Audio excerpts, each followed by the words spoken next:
Student, हम पढ़ा रहे हैं 6th क्लास की NCERT और इसमें हम कवर कर रहे हैं इतिहास को। हमने 2 चैप्टर इसमें पढ़ा दिए हैं और आज हमारा अध्याय तीसरा चालू होगा। इससे पहले 2 चैप्टरों में हमने मानव के बारे में चर्चा की थी कि वह किस तरीके से रहा करता था, क्या उसके खान पीन की व्यवस्था थी, किस तरीके के औजार के प्रयोग किया करता था। जो आज का मानव है और जो बीत चुका है अतीत का, उस समय के मानव में दोनों में क्या असमानताएं थी, दोनों में क्या क्या डिफरेंस था, उसके बारे में हमने चर्चा की थी इन 2 अध्यायों में। आज हमारा अध्याय 3 है। इसमें हम पढ़ेंगे भोजन संग्रह से उत्पादन तक। ने इनुओ का भोजन, इसका नाम है ने इनुओ। ठीक है, इसने कहा है आज ने इनुओ ने अपना पसंदीदा खाना खा रही थी। इसका पसंदीदा खाना क्या था? चावल, इक्वोस, कद्दू, बीन्स और गोश्त। इक्वोस, कद्दू और बीन्स उसकी नानी ने अपने घर के पिछवाड़े के छोटे से बगीचे में ही उगाया था। खाते खाते ने इनुआ को पिछले दिनों अपनी स्कूल की तरफ से की गई यात्रा के दौरान मध्य प्रदेश में खाए खाने की याद आ गई। वे कितना मसालेदार था, पर वहाँ ऐसा क्यों था? जो मध्य प्रदेश में जो मसालेदार था और स्वादिष्ट था, वो ऐसा क्यों था? तो इसके बारे में हम देखते हैं। विभिन्न प्रकार के भोजन।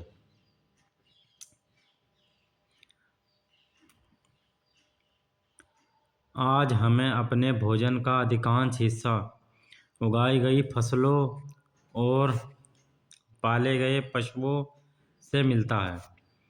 भिन्न भिन्न फसलों को उगाने के लिए भिन्न भिन्न जलवायु की आवश्यकता पड़ती है। जैसे अगर मैं आपको बता दूं, जैसे धान की उपज होगी तो इसमें गर्मी के मौसम में धान उगाया जाता है, गर्मी के मौसम में। इसी तरीके से मटर है या गेहूँ है तो उसमें सर्दी या जाड़े की आवश्यकता पड़ती है। तो इन जलवायुओं को आवश्यकता पड़ती है, यानी अलग अलग फसलों के लिए अलग अलग जलवायु की आवश्यकता पड़ती है। जैसे धान की खेती के लिए गेहूँ या जौ की तुलना में ज़्यादा पानी की ज़रूरत पड़ती है। इसीलिए हम देखते हैं कि किसान विशेष फसल विशेष क्षेत्रों में ही उगाते हैं।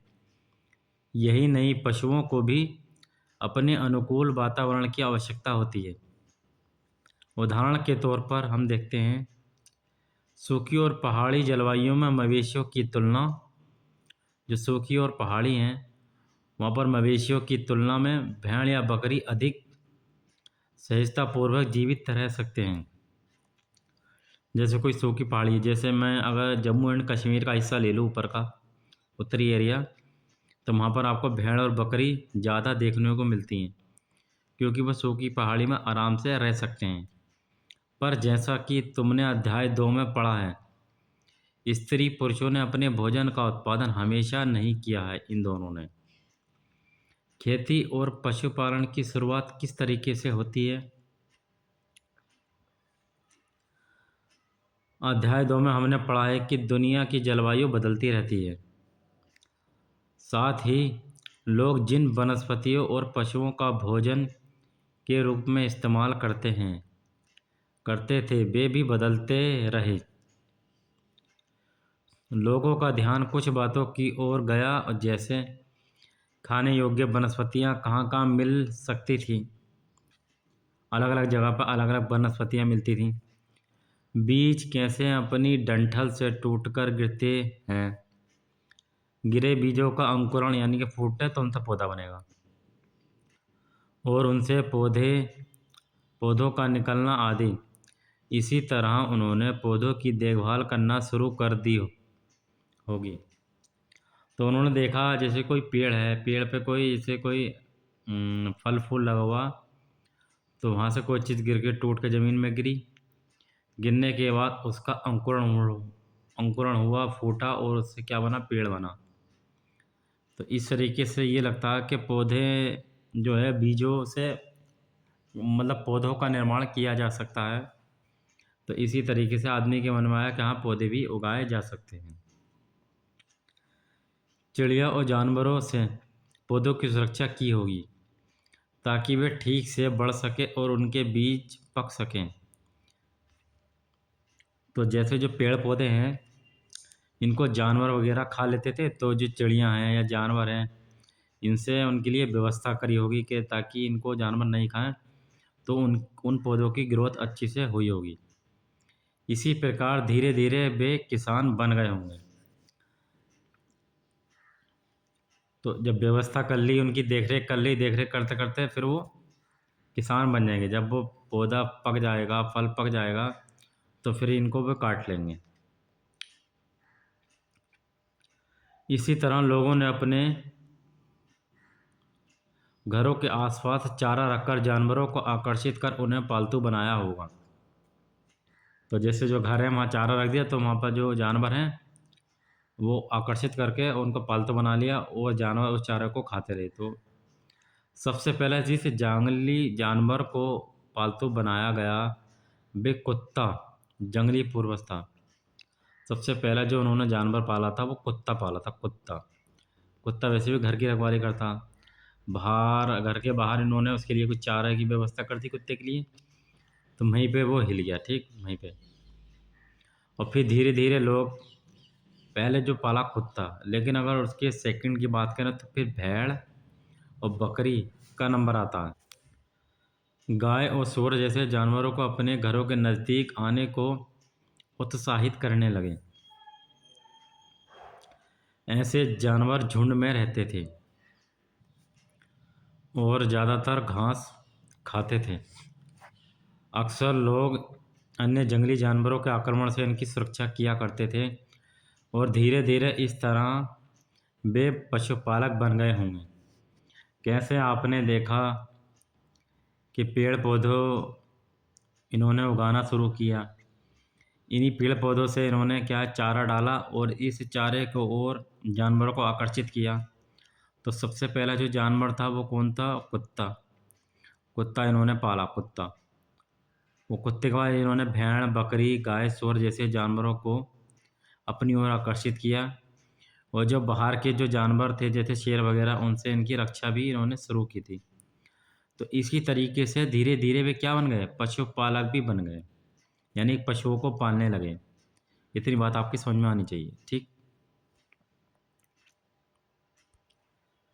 अगला, क्या तुम बता सकती हो कि सबसे पहले कुत्ते को ही पालतू क्यों बनाया गया होगा?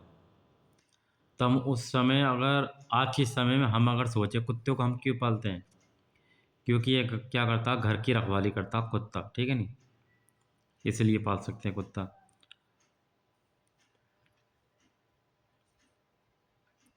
बसने की प्रक्रिया, ये आपकी इमेज है, ठीक। बसने की प्रक्रिया, लोगों द्वारा पौधे उगाने और जानवरों की देखभाल करने को बसने की प्रक्रिया का नाम दिया। लोग जो पौधे उगाते थे उन्हें क्या नाम दिया? बसने की प्रक्रिया का नाम दिया। अपनाए गए ये पौधे तथा जानवर अक्सर जंगली पौधों तथा जानवरों से भिन्न थे। इसी वजह से ये बसने की प्रक्रिया की दिशा में अपनाए गए पौधों या जानवरों का लोग चयन करते हैं। कहने का मतलब ये है कि जो लोग पौधे उगाते थे, जो जानवर पालते थे, उनको बोला बसने की प्रक्रिया। लेकिन जो जंगली जानवर और पौधे हुए करते थे उनसे ये काफ़ी भिन्न होते थे ये लोग, ये जानवर। एक, मान लिया एक कुत्ता वो है जो अपना घर हमने पाला, घर, ठीक, वो घर का पला हुआ, ठीक। एक कुत्ता वो है जो बाहर का है पला हुआ, जंगली, वो जंगली है, ठीक, वो जंगली है। तो इन दोनों में काफ़ी समानताएं देखने को मिलेंगी। ये उसी बातों का, जो खुद पालते थे उनको बोला बसने की प्रक्रिया, और इसी को ज़्यादा महत्व देते थे। और ये उन्हीं पौधों और जानवरों को पालते थे जिनके बीमार होने की संभावना कम होती थी। हम देख सकते हैं उदाहरण के तौर पर लोग उन्हीं पौधों तथा जानवरों का चयन करते हैं जिनके बीमार होने की संभावना कम हो। यही नहीं, लोग उन्हीं पौधों को चुनते हैं जिनके बड़े दाने वाले अनाज पैदा हों। दाने उसके बड़े अनाज हों, बड़े दाने हों, जिसको काफ़ी लंबे समय तक स्टोर करके रखा जा सके और फिर उनसे पौधा उगाया जा सके। साथ ही जिनकी मजबूत डंठलें अनाज के पके दाने को भार को संभाल सकें, ऐसे पौधों के बीजों को संभाल कर रखा जाता था ताकि फिर से उगाने के लिए उनके गुण सुरक्षित रह सकें। उन्हीं जानवरों को आगे प्रजनन करने के लिए चुना जाता था, आगे बढ़ाने के लिए, जो आमतौर पर अहिंसक होते थे, यानी कि हिंसा नहीं करते थे। इसीलिए हम देखते हैं कि पाले गए जानवर तथा कृषि के लिए अपनाए गए पौधों, जंगली जानवरों तथा पौधों से धीरे धीरे भिन्न भिन्न होते गए। मिसाल के तौर पर जंगली जानवरों की तुलना में पालतू जानवरों के दांत और सींग छोटे होते हैं। ये बात बिल्कुल सही है। जो जंगली जानवर है उसके सींग और दांत भी बड़े होंगे, जो पालतू होगा वह सीधा भी हो सकता है और दांत और सींग उसके छोटे होंगे। इन दांतों को देखो, ये दांत है आपके, ठीक। इनमें से कौन सा जंगली सूअर का है और कौन सा पालतू सूअर का है? तो ये हम तुमने एनसीईआरटी में पढ़ा। जो पालतू होगा उसके छोटे छोटे सींग और दांत होंगे, जैसे ये मान लिया। और जो जंगली होगा उसके बड़े सींग और दांत होंगे, इस तरह की। ये किसके? जंगली के। और ये पालतू के हैं, ठीक है, नहीं पालतू।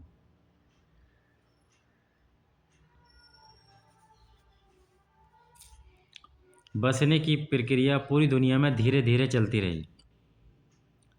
ये करीब 12,000 साल पहले शुरू हुई। वास्तव में आज हम जो भोजन करते हैं वे इसी बसने की प्रक्रिया की वजह से करते हैं।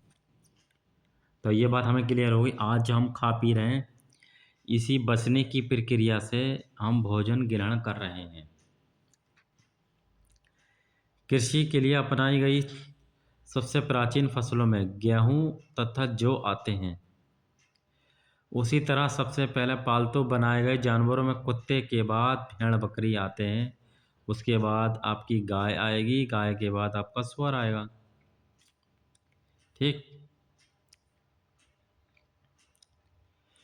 अनाज के आप दाने देख सकते हैं, बीज के रूप में, खाद के रूप में, उपहार के रूप में और भंडारण के रूप में इसको हमने स्टोर करके रख लिया। एक नवीन जीवन शैली। तुम किसी पौधे के बीज को बोकर देखो, तुम पाओगी कि इसे विकसित होने में कुछ वक्त लगता है। कोई बीज हम कर बोएंगे तो उसको बोने में या उसकी कलियां फूटने में या उसका बीज फटने में कुछ टाइम लगेगा। उसको पानी की भी आवश्यकता होगी, उसको खरपतवार कुछ जीवाश्म की आवश्यकता होगी जिससे उसकी वृद्धि हो। ये सब हमें काम करने पड़ेंगे बड़ी संभाल के। इसमें कुछ दिन, महीने या फिर साल तक लग सकता है। इसीलिए जब लोग पौधे उगाने लगे तो उनकी देखभाल के लिए उन्हें एक ही जगह पर लंबे समय तक रहना पड़ा था। ये बात सही है। अगर मान लिया कोई, जैसे हमने गन्ना लगा दिया, ठीक है, नहीं तो 1 साल में होता है, तो 1 साल तक हमें यहीं रहना पड़ेगा, क्योंकि इसकी बुआई, कटाई और उसकी सिंचाई, बीज बोने से लेकर फसलों के पकने तक, पौधों की सिंचाई करने, खरपतवार हटाने, जानवरों और चिड़ियों से उनकी सुरक्षा करने जैसे बहुत से काम शामिल थे। कटाई के बाद अनाज का उपयोग बहुत संभाल कर करना पड़ता था। अनाज को भोजन और बीज दोनों ही रूपों में बचाकर रखना आवश्यक था। जब वो पक गया तो बीज के रूप में भी उसको रखते थे संभाल के, अगले साल को बोलें उसको, और अपने खाने के लिए भी रखते थे।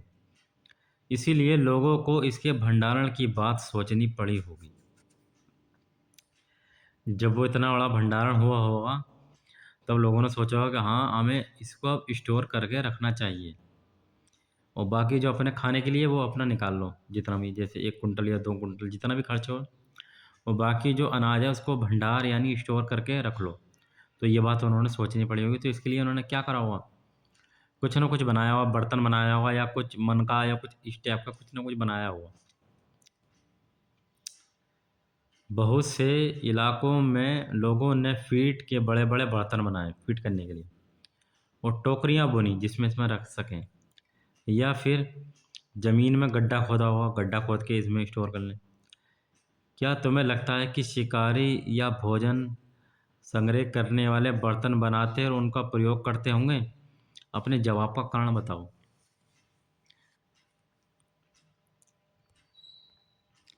जानवर, चलते-फिरते खाद्य भंडार। जानवर बच्चे देते हैं जिससे उनकी संख्या बढ़ती है। जानवर है वो अगर बच्चे देंगे तो उनकी संख्या में वृद्धि होगी, इसी तरीके से जानवर भी बढ़ेंगे। जब जानवर बढ़ेंगे तो इन जानवरों से हमें क्या, इनसे हमें दूध मिल सकता है, ठीक है नहीं? दूध प्राप्त हो सकता है। और क्या मिल सकता है इसमें? मांस प्राप्त हो सकता है, मांस, जो उस समय के लोग खाते थे, ठीक है नहीं? तो ये जानवर भी हमारे लिए काफ़ी महत्वपूर्ण होंगे। अगर जानवरों की देखभाल की जाए तो उनकी संख्या तो बढ़ती ही है, साथ ही उनसे दूध भी प्राप्त हो सकता है। संख्या बढ़ेगी, ज़्यादा जानवर होंगे, ज़्यादा दूध निकलेगा, जो भोजन का एक अच्छा स्रोत है। यही नहीं, जानवरों से हमें मांस भी मिलता है। दूसरे शब्दों में, पशुपालक भोजन के भंडारण का एक तरीका है। भोजन के अलावा यानी अतिरिक्त जानवरों से और क्या-क्या मिल सकता है? आज जानवरों का उपयोग किस-किस लिए होता है? तो जानवर भोजन के अलावा हम और जानवरों से क्या-क्या प्राप्त कर सकते हैं? जैसे आप दूध प्राप्त कर सकते हैं, या आप इनसे हल लगा के ज़मीन जोत सकते हैं, या आप इनसे सवारी भी एक स्थान दूसरे स्थान पर कर सकते हैं। ये आपको अपने दिमाग से सोच के बताना है कि हम जानवरों का प्रयोग किस-किस तरीके से किया, कैसे-कैसे कर सकते हैं। आओ आरंभिक माने शुरुआत। किसान और पशुपालकों के बीच के बारे में पता करें। मानचित्र 2, जो अध्याय जो में मानचित्र जो 2 है, पेज नंबर 14 देखो। क्या तुम्हें कई नीले वर्ग दिख रहे हैं? उसमें नीला सिंबल बना हुआ, ठीक है नहीं? अगर नीला सिंबल बना हुआ तो ये उस जगह को दर्शाता है जहाँ पर किसान और पशुपालक के बारे में है। इनमें से प्रत्येक बिंदु उस जगह को दर्शाता है जहाँ पुरातत्वविदों को शुरुआती किसान और पशुपालक के होने के साक्ष्य मिले हैं। ये पूरे उपमहाद्वीप में पाए गए हैं। इनमें सबसे महत्वपूर्ण पश्चिम उत्तर क्षेत्र में, आधुनिक कश्मीर में और पूर्वी तथा दक्षिण भारत में पाए गए हैं। वास्तव में ये निर्दिष्ट स्थान किसानों और पशुपालकों की बस्तियां थीं या नहीं, इसे जांचने के लिए वैज्ञानिक खुदाई में मिले पौधों और पशुओं की हड्डियों के नमूनों का अध्ययन करते हैं। जब इसकी खुदाई हुई तो उसमें पशुओं की हड्डी मिली और पौधे मिले, तो उससे ये पता चलता है इनमें से सबसे रोचक जले हुए अनाज के दानों के अवशेष मिले हैं। तो ऐसा लगता है कि भाई कि आग की भी शुरुआत हुई होगी शायद, कि ये गलती से या फिर जानबूझकर जलाए गए होंगे। वैज्ञानिक इन अनाज के दानों की पहचान कर सकते हैं। इस तरह हमें पता चलता है कि इस उपमहाद्वीप के विभिन्न भागों में बहुत सारी फसलें उगाई जाती रही होंगी। वैज्ञानिक विभिन्न जानवरों की हड्डियों की भी पहचान कर सकते हैं। अब इसमें तरह तरह की हड्डियां मिल रही हैं जगह जगह पर, तो उनसे वैज्ञानिक पहचान कर रहे हैं ये कुत्ते की हड्डी है, ये बकरी की हड्डी है, ये हाथी की हड्डी है। और दाने मिले तो उस दानों की भी पहचान की जा रही है, ये दाने किस किस के हैं। तो उससे पहचान हो सकती है कि उस समय के जो पशुपालक कौन कौन से थे और क्या क्या फसल उगाते थे। नीचे की तालिका में तुम ये जान सकती हो कि कहाँ कहाँ अनाजों और पालतू जानवरों की हड्डियों के अवशेष मिले हैं। अब हम बता सकते हैं, जैसे गेहूँ जो गेहूँ और जो सबसे पहले बोया गया था, पहले कुत्ते को पाला गया था, कुत्ते के बाद फिर क्या, भेड़, बकरी, मवेशी। इनके जो साक्ष्य हैं वो हमें कहाँ से मिले? मेहरगढ़, पाकिस्तान में स्थित है ये, मेहरगढ़ से मिले।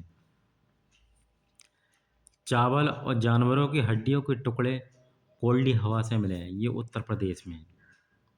उस समय का कोल्डी हवा, लेकिन वर्तमान समय में उत्तर प्रदेश। चावल और मवेशी मिट्टी पर खुरों के निशान, मिट्टी है उस पर जानवरों के निशान दब हैं उस पर, तो वो निशान मिले हैं महागढ़ा से, ये भी उत्तर प्रदेश में है।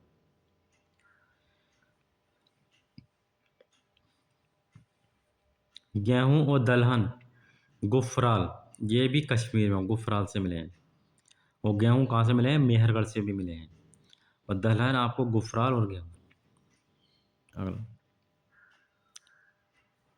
गेहूं और दलहन कुत्ते, मवेशी, भैंस, भेड़, बकरी बुर्जहोम से मिले हैं, यानी कश्मीर से मिले हैं। तो गेहूं और दलहन ये हमने देखे थे, कश्मीर से मिले हैं। अब इसके बाद गेहूं, हरे चने, जौ, भैंस, बैल, ये मिले हैं हमें चिरान से। चिरान तो कहाँ पर है? बिहार में। ज्वार, बाजरा, मवेशी, भेड़, बकरी, सुअर, हल्लूर, हल्लूर कहाँ पर है? आंध्र प्रदेश में। काला चना, ज्वार, बाजरा, मवेशी, भेड़, सुअर, ये हमें कहाँ से मिले हैं? पय्यमपल्ली, आंध्र प्रदेश से। जिन जगहों पर अनाज तथा हड्डियों के अवशेष मिले हैं, ये उनमें से सिर्फ कुछ ही हैं, बाकी और भी हो सकते हैं। स्थायी जीवन की ओर, इन्होंने अपना जीवन स्थायी किस तरीके से बनाया? पुरातत्वविदों को अन्य कुछ पुरास्थलों पर झोपड़ियों और घरों के निशान मिले हैं, जैसे कि बुर्जहोम। बुर्जहोम कहाँ पर है? कश्मीर में। यहाँ के जो लोग होते थे, वो गड्ढे के नीचे घर बनाते थे। एक गड्ढा खोदा और उसी के नीचे घर बनाकर ऊपर से ढक के और रहते थे, जिन्हें गर्तावास कहा जाता है। गर्तावास, इनमें उतरने के लिए सीढ़ियाँ होती थी, सीढ़ियों से उतरते थे। इससे उन्हें ठंड के मौसम में सुरक्षा मिलती होगी, ऊपर से ठंड इन्हें नहीं लगी। पुरातत्वविदों को झोपड़ियों के अंदर और बाहर दोनों ही स्थानों पर आग जलाने की जगह मिली है। ऐसा लगता है कि लोग मौसम के अनुसार घर के अंदर या बाहर खाना पकाते होंगे। एक गर्तावास का चित्र बनाओ, यानी कि एक गड्ढे का आप चित्र बनाओ और उसमें दर्शाओ किस तरीके से लोग रहते होंगे। बहुत सारी जगहों से पत्थर के औजार भी मिले हैं। इनमें से कई ऐसे हैं जो पुरापाषाण युगीन उपकरणों से भिन्न, यानी कि अलग हैं। इसीलिए इन्हें नवपाषाण युग का माना गया है। इनमें वे औजार भी हैं जिनकी धार को और अधिक पैना करने के लिए उन पर पॉलिश चढ़ाई जाती है। लेकिन ये नवपाषाण युग की बात है। पुरापाषाण युग के उपकरण जो थे वो दूसरे टाइप के थे। ओखली और मूसल का प्रयोग अनाज तथा वनस्पति से प्राप्त अन्य चीज़ों को पीसने के लिए किया जाता था। ये ओखली हो गई और ये का मूसल हो गया, ठीक। और इसी को पकड़ के यहाँ कूटते थे, इसी को यहाँ पर। आज हजारों साल बाद भी ओखली और मूसल का प्रयोग अनाज पीसने के लिए किया जाता है। उसी तरह प्राचीन पिस्तर युगीन औजारों का निर्माण और प्रयोग लगातार होता रहा है।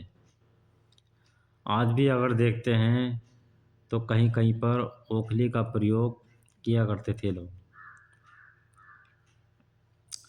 कुछ औजार हड्डियों से भी बनाए जाते थे। जो जानवरों की हड्डी होती थी मोटी और मजबूत, उनसे बनाए जाते थे। नवपाषाण युग के उपकरण, इनकी तुलना पृष्ठ 13 यानी पेज नंबर 13 अध्याय 2 पर दिखाए गए उपकरणों से करो। तुम्हें इनमें क्या क्या समानताएं और भेद दिखाई देते हैं। तो ये उपकरण है जो है इस तरीके से, क्या है, नुकीला है, ये इस तरीके से नुकीला। तो पृष्ठ 2 और इनसे तुलना करनी है। नवपाषाण युग के पुरास्तरों से कई प्रकार के मिट्टी के बर्तन मिले हैं। तो जब नवपाषाण काल आ गया तो इसमें मिट्टी की शुरुआत हो गई, ठीक है ना, मिट्टी के बर्तन मिले हैं। और जब आपका पूरा पाषाण काल चल रहा था तो उसमें औजार जो थे वो किसके थे, पत्थर के हुआ करते थे, पत्थर के। कभी कभी इन पर अलंकरण यानी कि चित्र भी किया जाता था। पत्थरों का उपयोग चीज़ों को रखने के लिए किया जाता था। धीरे धीरे लोग बर्तनों का प्रयोग खाना बनाने के लिए भी करने लगे। जैसे ये बना दी मटका टाइप का, इसमें बना दिया तो इसमें खाना भी, कल्पना करो कि इसमें क्या क्या रख सकते हैं, खाना भी पका सकते हैं इसमें, और कोई सामान भी इसमें रख सकते हैं। चावल, गेहूँ तथा दलहन जैसे अनाज अब आहार का महत्वपूर्ण हिस्सा बन गए थे। इसके साथ साथ अब लोग कपड़े भी बुनने लगे थे। इसके लिए कपास जैसे आवश्यक पौधे उगाए जा सकते थे। क्या ये परिवर्तन हर जगह एक ही साथ आ गए होंगे? ऐसी बात नहीं है। एक तरफ जहाँ कई जगहों पर स्त्री पुरुष शिकार और भोजन संग्रह करने का काम करते रहे थे, वहीं अन्य लोगों ने हजारों सालों के दरमियान धीरे धीरे खेती और पशुपालन को अपना लिया। बहुत जगह के लोग मौसम के मुताबिक बदल बदल कर अपनी जीविका चलाया करते थे। अन्य रीति रिवाज, पुरातत्वविदों से बहुत स्पष्ट रूप से इस बारे में कुछ नहीं कहा जा सकता कि विद्वानों ने ऐसे किसानों का अध्ययन किया है। इनमें प्रायः कृषक और पशुपालक समूह में रहते हैं जिन्हें जनजाति कहा जाता है। विद्वानों ने पाया कि ये लोग कुछ ऐसे रीति रिवाजों को मानते हैं जो संभवतः पहले से ही प्रचलित रहे थे। जनजाति, प्रायः जनजाति के लोग छोटी छोटी बस्तियों में रहते थे, छोटे छोटे घरों में रहते थे। ज़्यादातर परिवार एक दूसरे से संबंधित होते हैं और इसी तरह के परिवारों के समूह मिलकर जनजाति का निर्माण करते हैं। तो परिवार का समूह हो गया, उन्हीं को बोलते हैं जनजाति। जनजाति के सदस्य शिकार, भोजन संग्रह, खेती करना, पशुपालक और मछली पकड़ने जैसे पेशे अपनाते हैं। तो ये परिवार के जो समूह था, ये खेती किया करते थे, पशुओं को पालते थे और मछली पकड़ने का शिकार किया करते थे। अक्सर महिलाएं खेती का काम करती थीं। तो यानी कि ये हो गया कि पुरुष के साथ महिला भी काम किया करती थीं। इसमें ज़मीन तैयार कर बीज बोने, पौधों की देखभाल करने से लेकर फसल काटने तक का काम शामिल है। बच्चे पौधों की देखभाल करते हैं और चिड़िया और जानवरों को दूर भगाते हैं। तो बच्चे जो होते थे उनको इस काम पे लगाते थे कि तुम जो है इसकी देखभाल करो, जैसे कोई चिड़िया आए या जानवर आए उनको दूर भगा दो, ताकि पौधों और फसलों को नुकसान ना पहुंचाएं। महिलाएं जो फसल दाबकर अनाज कूटी पीसती थी। तो महिलाएं जो क्या है अनाज पीस रही हैं। पुरुष आमतौर पर पशुओं के बड़े बड़े झुंडों को चराते थे। पुरुष जो बहुत सारे जानवर जो होते उनको चरा के लेकर आते थे, जबकि बच्चे जो हैं वो छोटे छोटे झुंडों में, यानी कि छोटी छोटी जो कहीं हल्के फुल्के पेड़ हुए तो वहाँ पर जानवरों को लेकर आते थे। यहाँ जानवरों की सफाई, दूध निकालने का काम स्त्री पुरुष दोनों मिलकर करते थे। अगर जानवरों की सफाई हो गई या दूध निकालने का हो गया तो स्त्री पुरुष दोनों करेंगे। लेकिन बड़े बड़े जो झुंड हैं उसमें पुरुष जाया करते थे चराने के लिए, छोटे झुंडों में बच्चे जाते थे जानवरों को चराने के लिए। ठीक। और बाकी मछली पकड़ने, पशुपालन पकड़ने का काम वो महिलाएं भी करती थी। उसी तरह दोनों मिलकर बर्तन बनाने, टोकरियां बुनने, औजार तथा झोपड़ियां बनाने का काम भी साथ साथ करते हैं। तो चाहे महिला हुई चाहे पुरुष हुआ, इन दोनों मिलकर टोकरियां, औजार, ये झोपड़ियां, ये दोनों आपस में मिलकर बनाते थे। नाच और घरों की सजावट भी उनकी ज़िंदगी का एक अहम हिस्सा था। यानी कि ये बता रहे हैं कि नाच भी होता था और घरों की सजावट भी होती थी उस समय। कुछ व्यक्तियों को नेता मान लिया जाता है। जो व्यक्ति अनुभव बुद्धिमान होता था, इंटेलिजेंट होता था, उसी को मान लेते हैं नेता। वे अनुभवी वृद्ध व्यक्ति, नौजवान योद्धा या पुरोहित हो सकते हैं। वयस्क महिलाओं को भी उनके ज्ञान तथा अनुभव के लिए विशिष्ट सम्मान दिया जाता था। कुछ ऐसा बुजुर्ग होते थे, उनको नेता मान लेते थे, और जो महिलाएं अनुभव होती थी, जिनको ज्ञान होता था, उनको भी सम्मान दिया जाता था। जनजातियों की सांस्कृतिक परंपराएं बहुत समृद्ध तथा विशिष्ट होती हैं। इनमें उनकी भाषाएं, संगीत, कहानियां तथा चित्रकारी भी शामिल हैं। उनके अपने देवी देवता होते हैं।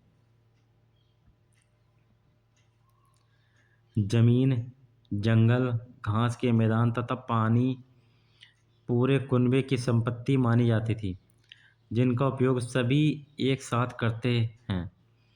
इनमें गरीब और अमीर के बीच कोई खास अंतर नहीं होता था। इसीलिए जनजातीय समाज अन्य समाजों से भिन्न होते हैं। इन अन्य समाजों के बारे में तुम आगे पढ़ोगे। यानी कि अगर गरीब और अमीर हुआ था, तो इन दोनों में कोई खास अंतर नहीं देखने को मिलता है। लेकिन जो जनजाति है, इनमें भिन्नता है, वो हम अगले चैप्टर में देखेंगे। पुरुष द्वारा किए जाने वाले कामों की एक सूची बनाओ। महिलाएं क्या क्या काम करती थी, कौन कौन से ऐसे काम हैं जो स्त्री पुरुष दोनों करते थे। तो ये आप कॉपी में बना सकते हैं। मान लें ये पुरुष हो गया, ये महिला हो गई। तो आप ये बता सकते हैं जैसे पुरुष कौन से काम करते थे, महिला कौन कौन से काम करती थी, और दोनों कौन कौन से काम करते थे। तो जैसे पुरुषों की बात करते हैं तो वो जानवरों को बड़े झुंडों में चराया करते थे और बच्चे छोटे झुंडों में चराया करते थे। वो महिलाएं जो है पशुपालन और मछली पकड़ने का काम किया करती थी, और दोनों जो हैं वो झोपड़ी और घर बनाने, टोकरी बनाने का काम किया करते थे। ये इस तरीके से आपको अंतर देखना है।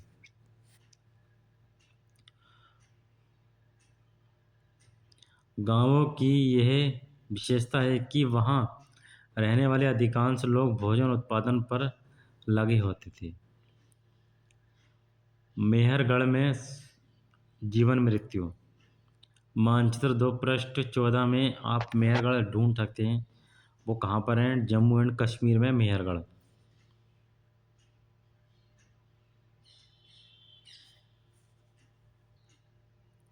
वो सॉरी, मेहरगढ़ जम्मू एंड कश्मीर में नहीं बल्कि पाकिस्तान में स्थित है। कहाँ पर है ये? पाकिस्तान में। ठीक। तो यहाँ से ईरान जाने वाले सबसे महत्वपूर्ण रास्ते बोलन दर्रे के पास एक हरा भरा समतल स्थान है, मेहरगढ़। संभवतः ये वे स्थान है जहाँ स्त्री पुरुषों ने इस इलाके में सबसे पहले जो गेहूं उगाना और भेड़ बकरी पालना शुरू किया। पाकिस्तान में, इस पाकिस्तान के दर्रे से होकर आप कहाँ? ईरान जा सकते हैं। यहाँ खुदाई में सबसे पहले के स्तरों में पुरातत्वविदों को विभिन्न प्रकार के जानवरों की हड्डियाँ मिली हैं। इनमें हिरण तथा सुअर जैसे जंगली जानवरों की हड्डियाँ भी शामिल हैं। इसके बाद के स्तरों से भेड़ और बकरियों की हड्डियाँ ज़्यादा मिली हैं। उसके ऊपर ज़्यादातर मवेशियों की ही हड्डियाँ मिली हैं। इससे ऐसा लगता है कि ये लोग मवेशियों को पालने लगे थे। मेहरगढ़ में इसके अलावा चौकोर और आयताकार घरों के अवशेष मिले हैं।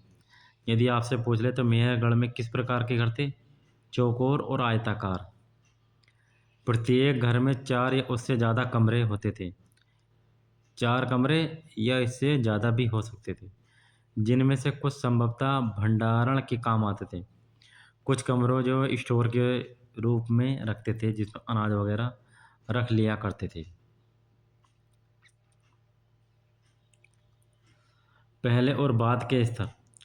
पुरातत्वविद किसी जगह की खुदाई करते हैं तो वे कैसे समझते हैं कि कौन कौन से स्तर पहले के हैं और कौन से बाद के हैं? इस चित्र को देखो। मान लो लोगों ने सबसे पहले समतल भूमि पर रहना शुरू किया। समतल भूमि पर रहना शुरू किया, ये इस तरीके से, ये वाला इस तरीके समतल भूमि पर रहना शुरू किया। स्तर 4। आमतौर पर लोग जहाँ रहते हैं घर टूटने पर दोबारा वहीं घर बना लेते हैं, आमतौर पर, ठीक है नहीं? टूटे फूटे सामान और कूड़ा करकट भी घरों के आसपास जमा होते रहते हैं। इन कारणों से बस्ती की ज़मीन धीरे धीरे ऊंची होती रहती है, फिर सैकड़ों सालों के बाद वहाँ एक टीला बन जाता है। इसलिए जब टीले की खुदाई की जाती है तो उसका सबसे निचला स्तर सबसे पुराना होता है और उसके बाद के स्तर बाद के युगों के होते हैं। यही ऊपरी तथा निचली तहें आमतौर पर स्तरों के रूप में जानी जाती हैं। 2 और 3 को देखो और कौन कौन सा ज़्यादा पुराना है। तो ये आप ऐसे बता सकते हैं, मान लिया स्टार्टिंग में हम यहाँ रहते थे, ठीक, रहने लगे। रहने के बाद फिर क्या, मकान को तोड़ फोड़ कर इसका मलबा यहाँ दब गया, फिर हमने इसके ऊपर मकान बना लिया, इस तरीके से यहाँ बना लिया। तो इसके जो मलबा था, ईंट पत्थर, वो यहीं दब गया। कुछ टाइम बाद फिर मकान तोड़कर फिर बनाया तो फिर ये दब गया। फिर इस तरीके से ऐसे करते करते ये आपका क्या बन गया, टीला बन गया। अगर हम इसकी खुदाई करेंगे यहाँ से करते करते खुदाई, तो आपको बहुत सारे कंकड़ पत्थर ये सब चीज़ें मिलेंगी। तो इससे पहचान कर सकते हैं कि सैकड़ों साल पहले यहाँ कोई रहा करता था, ठीक नहीं? तो अगर हम बात करें तो अगर पुराने की बात करें, सबसे पुराना कौन, जैसे पहला ये पुराना, इससे पुराना दूसरा, इससे पुराना की बात करें तो तीसरा, सबसे पुरानी की बात करें तो चौथा स्तर है। ये आप चित्र देख के बता सकते हैं, ठीक है जी, पहले और बाद का स्तर। मृत्यु के बाद सामान्यतः मृतक के सगे संबंधी इसके प्रति सम्मान जताते हैं। लोगों की आस्था है कि मृत्यु के बाद भी जीवन होता है। लोग ये मानते थे कि कोई आदमी मर गया तो उसके बाद भी जीवन होता है, इसीलिए कब्रों में मृतकों के साथ कुछ सामान भी रखे जाते थे। तो ये आस्था थी, जब आदमी मर गया तो उसके साथ जो कीमती चीज़ें थी तो उनके साथ दफना दिया करते थे कि भाई बाद भी जीवन, जैसे कोई सामान वामान है। मेहरगढ़ यानी पाकिस्तान में ऐसी कई कब्रें मिली हैं। एक कब्र में एक मृतक के साथ एक बकरी को भी दफनाया गया है। तो इससे ये होगा कि मानव बकरी से ज़्यादा प्रेम करता था, तो इसीलिए बकरी को भी दफना दिया।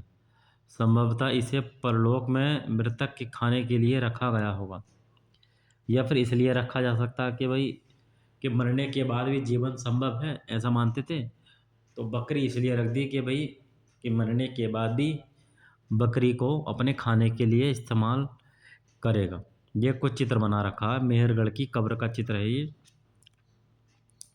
मान लीजिए कोई कंकाल है लेटा हुआ, ठीक है, तो इस तरीके से आप पहचान सकते हैं ये बकरी का एक चित्र है, कंकाल बन गया और कुछ हड्डियां हैं इसमें। और तो ये चित्र है वहाँ का, मेहरगढ़ का आप चित्र ये देख सकते हैं एनसीईआरटी के हिसाब से। और मेहरगढ़ का ये घर भी है, आप ये घर देख सकते हैं। मैं थोड़ा जूम करके दिखा दूँ, ये रहा घर। आप बता सकते हैं ये आपका एंट्री गेट है, एंट्री गेट देख सकते हैं। फिर ये आपका ये कमरा, एक कमरा ये रहा, ये कमरा ये रहा।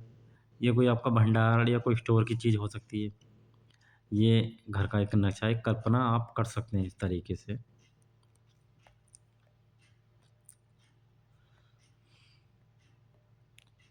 दाओजली,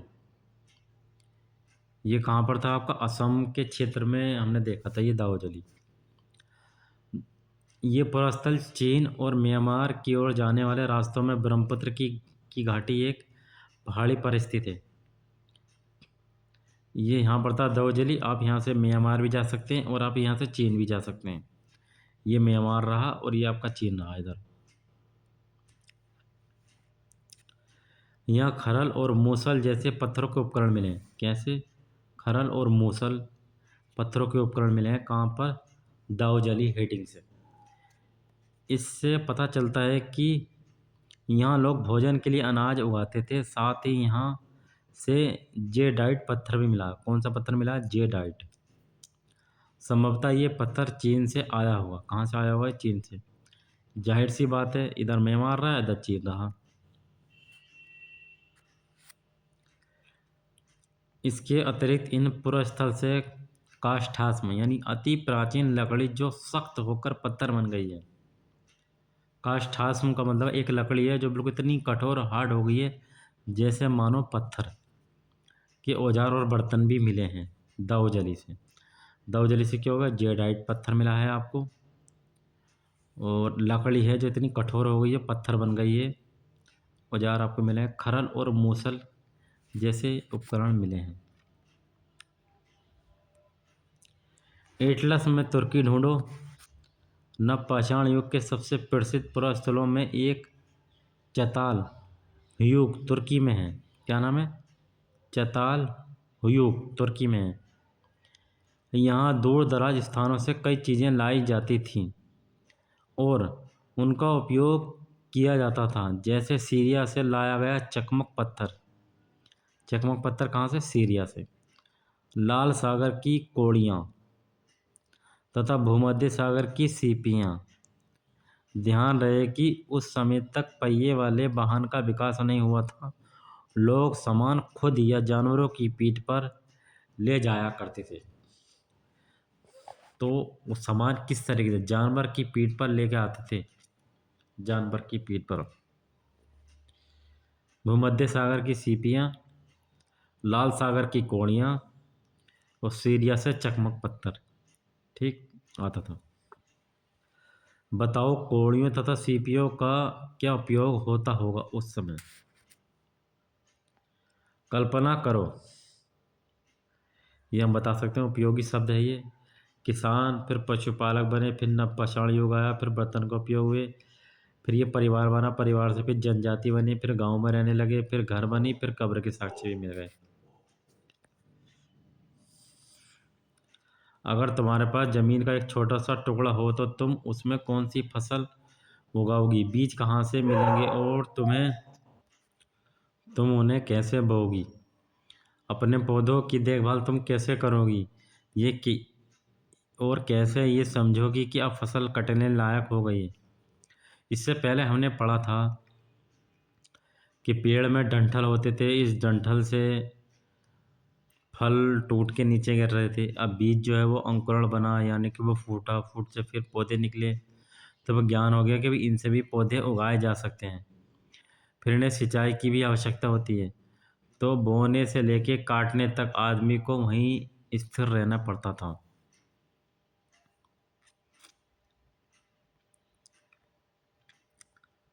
बसने की प्रक्रिया का आरंभ लगभग 12,000 साल पहले हुआ था और मेहरगढ़ में बस्ती जो मिली है वो 8,000 साल पहले की है।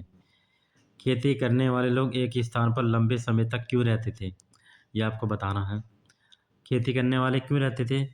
क्योंकि खेती किसी फसल को बोने से लेके काटने तक को आदमी वहीं पर निर्भर रहना पड़ता था। यानी कि उनकी कटाई, बुआई, खरपतवार सब चीज़ सिंचाई की आवश्यकता होती थी। तो इसलिए ये लोग खेती के लिए लंबे समय तक एक ही स्थान पर रहते थे। पृष्ठ 25 की तालिका को देखो। नेवीना अगर चावल खाना चाहती है तो उसे किन स्थानों पर जाना चाहिए?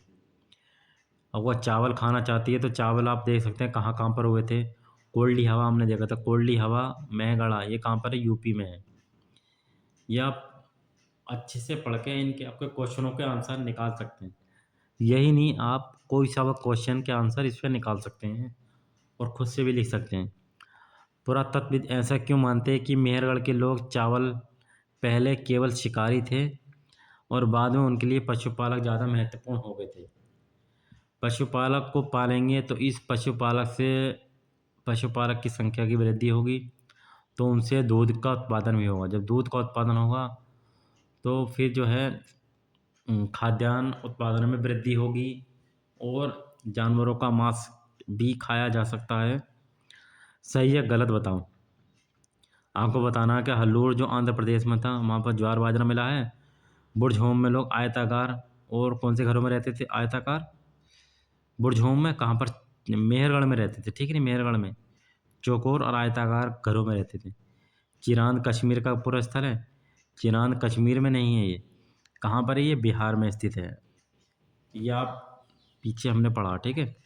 इस तरीके से आप क्वेश्चन का आंसर निकाल सकते हैं। चर्चा करनी है, आप चर्चा भी कर सकते हैं इसमें। किसान यानी पशुपालकों का जीवन आखेटक खाद्य संग्रह के जीवन से कितना भिन्न था? 3 अंतर आपको बताना है। पृष्ठ 25 की तालिका में दिए गए जानवरों की एक सूची तैयार बनाओ और ये भी बताओ कि इनका उपयोग किस रूप में किया जाता था। तो जानवरों की एक सूची बना के बताना है कि जानवर का उपयोग क्यों करते थे, कि जानवर क्या दूध देंगे, दूध से आपके क्या है पनीर, घी, दूध वगैरह बनेगा, और मांस के रूप में भी प्रयोग करते थे, और एक जगह से दूसरी जगह पर आने जाने के लिए भी सवारी के रूप में उनका उपयोग किया करते थे।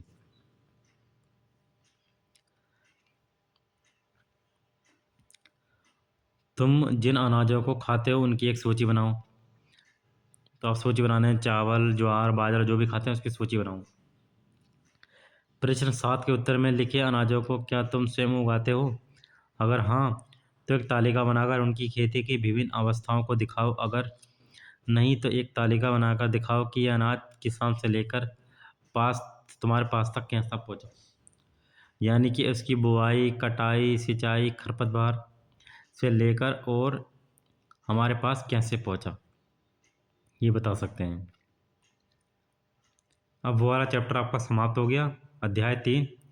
अब हम नेक्स्ट वीडियो में अध्याय 4 पढ़ेंगे, आरंभिक नगर। पूरी एनसीईआरटी को हम कवर करेंगे। 6 क्लास की एनसीईआरटी है। फिर 7th की, 8th, 9th, 10, 11, 12 की एनसीईआरटी को हम कंप्लीट करेंगे।